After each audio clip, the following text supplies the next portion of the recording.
আর এই মুহূর্তে যে ব্রেকিং নিউজের দিকে নজর রাখবো, পরিযায়ীর মৃত্যু নিয়ে রাজনীতি তৃণমূলের। তামিলনাড়ুতে মৃত্যু পূর্ব বর্ধমানের বাসিন্দার, মদ ভেবে বিষ খেয়ে মৃত্যু বলে দাবি। বিষকে মদ ভেবে খেয়ে মৃত্যু উল্লেখ এফআইআর কপিতে, অথচ তারপরেও এসআইআর আতঙ্কে মৃত্যু বলে উস্কানি তৃণমূলের। এসআইআর নিয়ে মিথ্যে প্রচার মন্ত্রীর স্বপন দেবনাথের।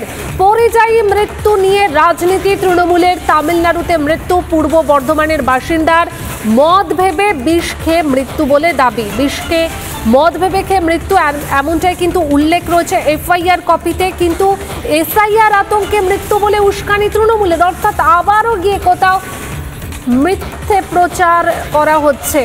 ওই পরিযায়ী শ্রমিকের, মৃত পরিযায়ী শ্রমিকের পুত্রবধূ কি বলছেন শোনাই। উনি এখান থেকে বাইরে কাজে গিয়েছিল, কাজে গিয়েছিল, দিয়ে কাজে গিয়েছিল, তো ওটা বিষ, সেটা বুঝতে পারিনি। দিয়ে ওইটা বিষটা পান করেছে, এটা জানতো না, বিষ দিয়ে খেয়েছিল।